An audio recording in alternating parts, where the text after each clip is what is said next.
शास्त्रातेही नावरे विष्णू शंकर एकसरे कुंठित झाले सर्वई मी केवळ अल्पमती करू केवी आपली स्तुती सहस्रमुखही निशती शिनला ख्याती वर्णिता दृढ ठेविला चरणी माता रक्षावे मजसी समर्था कृपा कटाक्षे दिनानाथा दासाकडे पहावे आता इतकी प्रार्थना आणावी जी आपल्या मना कृपा समुद्री यामिना आश्रय दे जय सदैव पाप ताप आणि दैन्य सर्व जावो निर्सोन इह लोकी सौख्य देवन परलोक साधन करवावे दुस्तर हा भवसागर याचे पावया पेलतीर त्वन्नाम तरणी साचार प्राप्त हो मजला ते आशा मनुष्या तृष्णा कल्पना आणि वासना भ्रांती बोलली नाना न बाधो तो तुझे कृपे किती वर्णू आपले गुण द्यावे मज सुख साधन अज्ञान अतिमेर निसोन ज्ञानार्क हृदय प्रकटोपै शांती मने सदा वसो वृथा विमान नसो सदा समाधान वसो तुझ्या कृपेने अंतरी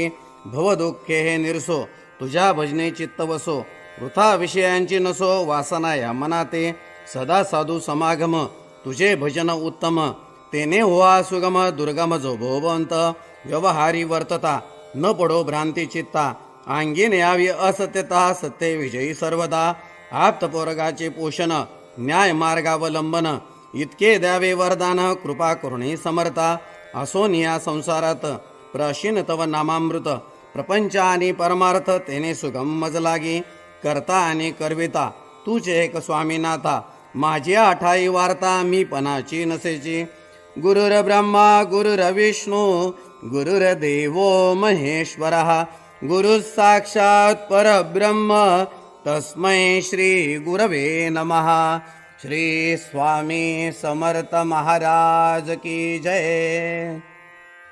श्री स्वामी समर्थ. प्रथम जे आरतीला आलेले आहेत त्यांनी आधी दर्शन करून घ्यायचं, त्रिवार मुजरा करायचा आहे. श्रीपाद श्री वल्लभ श्री नृसिंह सरस्वती गुरुदेव दत्त भगवान श्री स्वामी समर्थ महाराजाय नमः. प्रार्थना पूर्वक नमस्कारामी समर्पयामी. आता हातामध्ये धुपाचं भांड घ्या. धुपाचं भांड घ्या. दोन्ही हात लावायचे धुपाच्या भांड्याला. हां, आता धूप ओवाळताना अर्धचंद्राकृती ओवाळायचा. पुढे समोर स्वामींना प्रथम अर्धचंद्राकृती ओवाळायचा. श्रीपाद श्री वल्लभ श्री नृसिंह सरस्वती गुरुदेव दत्त भगवान श्री स्वामी समर्थ महाराजाय नमः. धूपम अग्रपयामी. त्यानंतर उजव्या बाजूने वळायचं आणि औदुंबराला अर्धचंद्राकृती 3 वेळा ओवाळायचं. श्री औदुंबर देवताभ्यो नमः. धूपम अग्रपयामी. त्यानंतर महाराजांकडे परत उजव्या बाजूने वळायचा आणि समोर 3 वेळा अर्धचंद्राकृती ओवाळायची. श्री स्वामी समर्थ महाराजाय नमः. धूपम अग्रपयामी. आता धुपाचं भांड उजव्या बाजूने त्या बाजूने ठेवून द्या. व्यवस्थित पुढच्या बाजूला. त्यानंतर दिवा घ्यायचा. आता आरतीचा जो दिवा आहे तो हातामध्ये घ्यायचा आहे. आरतीचा दिवा. आरतीचं जे ताट आहे ते व्यवस्थित धरायचं आहे, सरळ धरायचं व्यवस्थित. ते पण असं 3 वेळेस अर्धचंद्राकृती ओवाळायचं. त्याला दिवा दाखवणे आपण असं म्हणतो, दीप दाखवणे. श्रीपाद श्री वल्लभ श्री नृसिंह सरस्वती गुरुदेव दत्त भगवान श्री स्वामी समर्थ महाराजाय नमः. दीपम दर्शयामी. त्यानंतर औदुंबराला ओवाळायचं. आता उजव्या बाजूने वळायचं आणि औदुंबराकडे तोंड करून औदुंबराला 3 वेळा दीप ओवाळायचा. श्री औदुंबर देवताभ्यो नमः. दीपम दर्शयामी. त्यानंतर परत समोर स्वामी महाराजांना परत एकदा ओवाळायचं. श्री स्वामी समर्थ महाराजाय नमः. दीपम दर्शयामी. आता तो दिवा आपण बाजूला ठेवायचा आहे ओट्यावर. आता ज्या ठिकाणी तुम्ही नैवेद्य आणलेला आहे त्या नैवेद्याच्या खाली प्रथम भरीव चौकोनी मंडल असणं आवश्यक आहे. त्यावर नैवेद्य भाताचं तोंड स्वामींकडे करून ठेवायचं आहे. त्यानंतर त्या नैवेद्याच्या पदार्थांवर आपण तुळशीचे पान वगैरे ठेवायचं आहे. नैवेद्याच्या उजव्या बाजूने आपण मग प्रसाद ठेवायचा. प्रसादाच्या खाली सुद्धा मंडल करायचं आणि प्रसादावर सुद्धा आपण एक तुळशीचं पान ठेवायचं. नैवेद्याच्या डाव्या बाजूने आपल्या डाव्या हाताला आपण काय करायचं, एक नारळ, विडा, दक्षिणा आणि एखादं फळ जे काय असेल ते आपण अशा पद्धतीनं ती मांडणी करून ठेवायची. आणि जो पाण्याचा जो ग्लास आहे तो मात्र समोर ठेवायचा, म्हणजे आपल्याला पाणी फिरवायला सोपं जातं. त्यामध्ये तुळशीची पानं ठेवायची. आता